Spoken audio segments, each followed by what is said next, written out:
podcast. Yes. Good stuff is happening here. Thank you guys for sticking with us. We have a really exciting episode for you today, I think, at least. There's still a lot going on, as there always is. We're going to focus on Russia and China, their position in the world, everything that comes along with that. Then we're going to talk a lot about the Murdochs and the succession of Lachlan Murdoch. Interesting choice of words by me. Of the succession of Lachlan Murdoch to now being the chosen heir of the Murdoch dynasty, I'm going to call it. And then we're going to talk about Jacinta Price and her recent actions and Susan Ley and everything happening in Australian domestic politics, as we always do, an Australian segment at the end. Yes. But yeah, we're going to start off with Russia and China. And China very recently had a huge military parade, which we were talking about in the last episode. But now it's happened. There was a huge demonstration of force and of China's military, which has obviously been growing year after year. It was in celebration of it being 80 years since the end of World War II. A rather bizarre thing for China to be celebrating, you know, when you think about it in the grand scheme of things. I don't think that that's one of their top priorities, but I suppose that it's a good thing that you can't argue against it. And obviously Putin was there, he was invited. Kim Jong-un was invited. Narendra Modi from India. Modi, of course, the Iranian leader as well, and a bunch of others, you know, not typically democratic leaders, I think, were invited.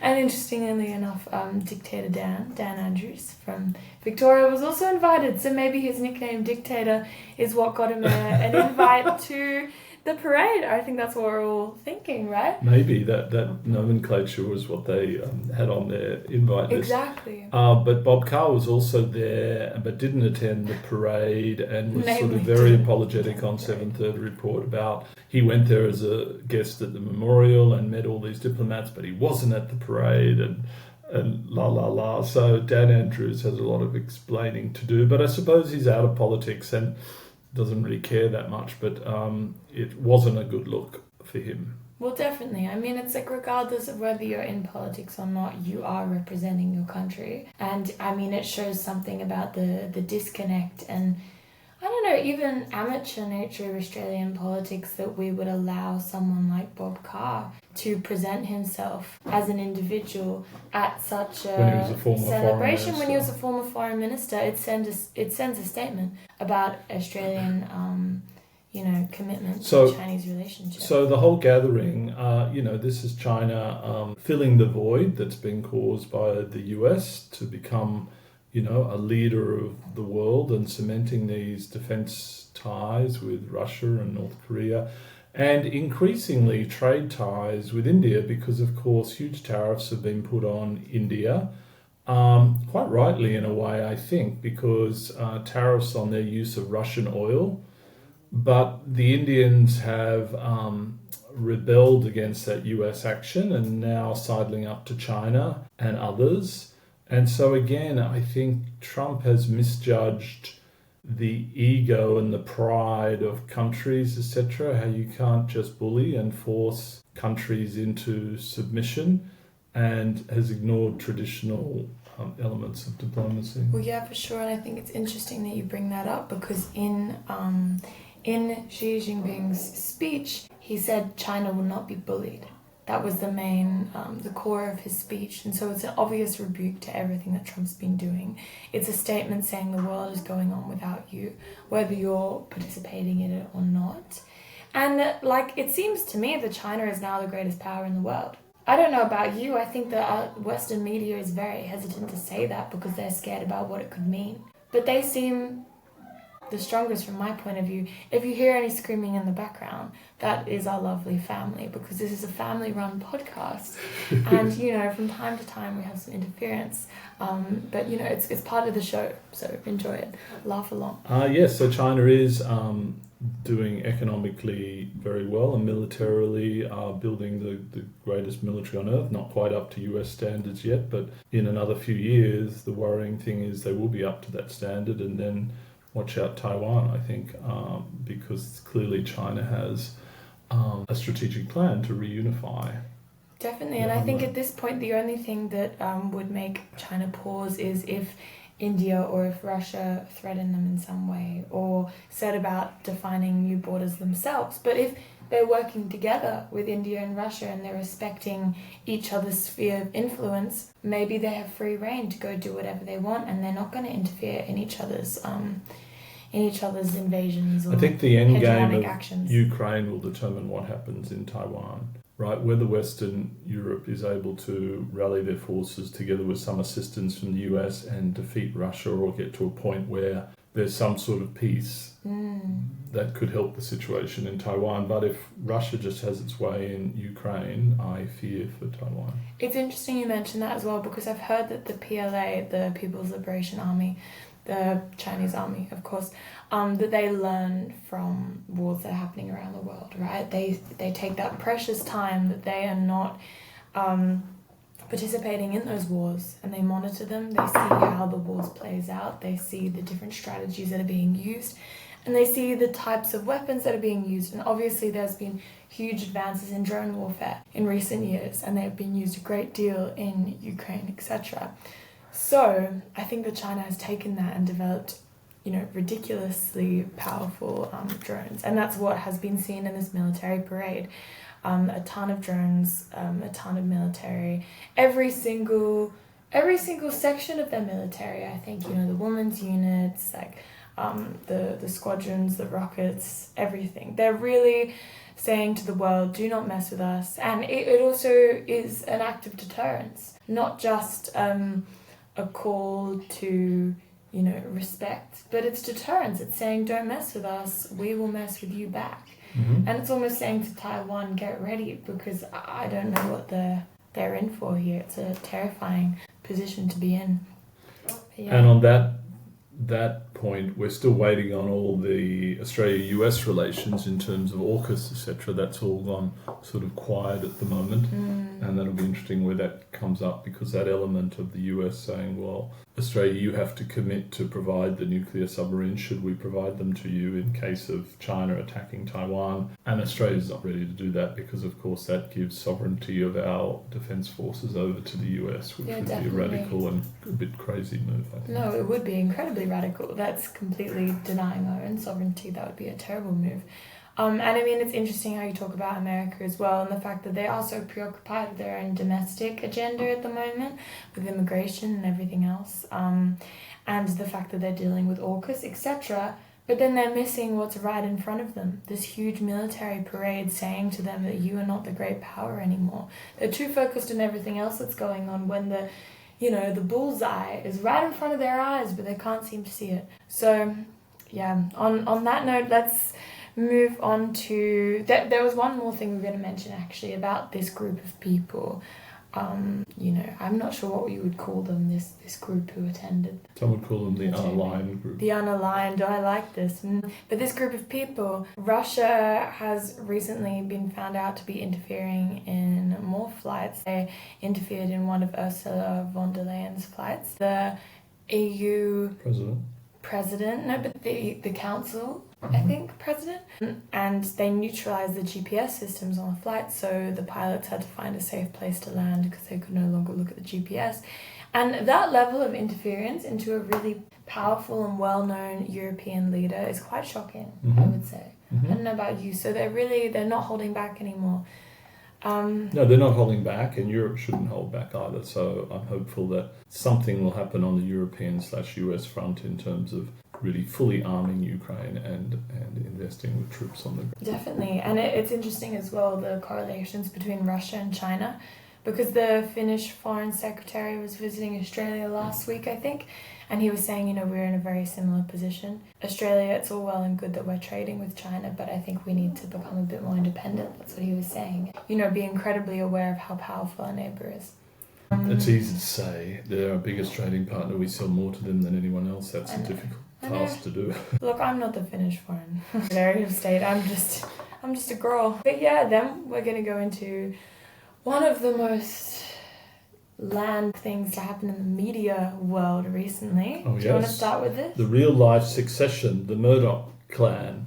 So the story, for those of you who don't know the background to this, is that there was a family trust established many years ago which provided all of the Fox Corporation and all the affiliate companies, and they were to be divided amongst all the children of Rupert Murdoch, according to the family trust. Now, Rupert wanted Lachlan, i.e. the more right-wing pro-Fox News son, to be ultimately in charge of the whole thing. So there was a law case in the US recently, maybe about a year ago now, to overturn the family trust. Rupert and Lachlan were defeated. So the family trust held, all right? So James and Elizabeth and the other siblings had that. So in order to clear things up, Rupert is 94, so they're worried how long. In order to clear things up, they've reached an agreement, a landmark agreement over the last 24 hours, is that all the other siblings, James, Elizabeth, etc., will be paid out 80% of the value of their Fox shares as of Friday's close. The last negotiation was 50% of the value, and they didn't agree to that, but they have agreed to 80% of the value. So, for example, each of the siblings will get 1 billion US dollars or 1.7 billion Australian dollars, and they will walk away with that cash and have no longer any involvement in Fox and the Murdoch empire, and Lachlan will be the person in charge of the empire once Rupert passes on. So very significant. Incredibly significant. I find it quite shocking, to be honest, that they would, because I would expect them to already have a lot of money. Yes. They're pretty wealthy. And if they are also progressive, as you were kind of making them out to be, and that Rupert Murdoch assumes they are, because otherwise why would he want them so far away from his empire? Then why would they give up this share in the world's most influential Because probably they think 1.7 billion Australian, they can start their own empires and do their own good work or whatever they want to do, given that amount of money, right? And yeah, so, that's very true. And also, I'm sure there's underlying respect for their father and love somehow, in a complicated way underneath, and that's his will. And and for their siblings, etc., they probably want to get on better with each other going forward. So it took them 1.1 billion US dollars to do something for their father. I don't know how much love is there at that point. But yeah, for sure. But they're all getting on, and so that amount of money, it's just a crazy amount of money. So you think to yourself, why do I want all this angst in my life about this whole thing? That's true. Why don't I just go on and... I mean, no one wants to deal with their crazy family, right? So this is just a way of getting it out of their hair. And they've been dealing with it for so long. I mean, it's been the subject of an incredibly successful TV show. That's how well-renowned this story is. Succession. And it's been in the media for such a long time. I mean, funnily enough, considering they're the ones who own the media, that, maybe they just want to go off and retire, live a peaceful life, or start up their own companies. It's a good point, actually. So obviously all of that has happened recently. And it's also had something to do with Trump, because there was the birthday note that Trump wrote to Epstein, which was put out by a Fox News affiliate, one of the organizations owned by the Murdoch empire. And that is a break in Donald Trump and the Murdoch empire's relationship. They've traditionally had quite a good relationship, but now they've put out this birthday note, and Trump has gone back and sued them. I think a ridiculous amount of money, hundreds of millions or even $1 billion in some type of lawsuit. I think as Rupert has got older, he has less patience for Trump and others, right? He might have sidled up to him in the past because he was concerned about the impact, and given Fox News was critical to his election. But I think my sense is as he gets older, he gets less patient, or has less patience for these sorts of things. Definitely, and I think that this is one of the landmark things to happen in the Trump administration so far, right? Epstein is a breaking point for most people. Epstein is a step too far. I think most Americans believe that he's a horrific individual who obviously deserved his prison sentencing because he ran a global trafficking ring. It's disgusting. It's not, the issue is it's not clear what Trump's involvement is yet, and how much his involvement is. That's the question. I'm aware of that, but the fact that maybe Epstein would have felt like he'd been betrayed in some way. He believed Trump was a good person, had good relationships with, respectable people, finds out Trump had this secret relationship with Epstein, feels betrayed that Trump would respect someone of his disgusting caliber, and then decides, hey, look, I feel betrayed by this. I think the people need to know, and put it out in the news. Regardless of how he really feels about Trump. He's not saying that Trump is a pedophile, although, it kind of has those implications. But he's saying, look, this is happening beneath the surface. I didn't agree with what Epstein does. It's a step too far for me, so the world needs to know. And I mean, that's respectable in a way, I would think. So fascinating stuff. So, yes, and so clearly Lachlan and Sarah and the family are spending much more time in the US going forward. Yeah, away from their beloved Sydney. But very interesting things happening there. And I mean, I think it has implications that none of us even know about, right? The media controls us, controls everything we read, everything we see. So we'll see what happens with that. And watch this space in terms of James. You never know, some sort of political involvement in the future in the US with that sort of money and involvement. You never know. For sure. Even though it does break the golden rule of the media and politics never becoming intertwined in that sort of way. Because how can you report effectively and non-biased on what's happening in politics if you're one of the media oligarchy yourself? It's really a contradiction there. Shall we turn to Australia? Yeah, let's do that. So the woes of the coalition continue. Jacinta Price, who you may remember was a National senator, and after the election left the Nationals and became a Liberal senator. And she has caused huge controversy this week because her claim was that the Labor Party was favouring Indian migrants because Indian migrants are more likely to vote Labor. And so she made this ridiculous claim. Of course, it offended the entire Indian community, and on the back of all these anti-immigration protests in Australia, they felt very vulnerable being called out as a group of people getting sort of preferential treatment. I mean, it's just not true, right? Australia's immigration policy is unaligned to any nationality, etc. It's based on a point system and people's talent and contribution to society, so it's just ridiculous. So you feel bad for Susan Ley, who's the leader of the Liberal Party, trying to keep all this together when she's got people saying, let's get rid of net zero. You've got Jacinta Price saying this. It must feel like you're managing a group of kindergarten kids. I mean, it must, but it feels strange that she even has to be in this position, right? There's hardly any moderate Liberal MPs left. It feels like, can't we just give her free rein to start a new party that's a little bit more central rather than having to wrangle every single far-right Liberal MP that remains? Because how the hell can she be dealing with this?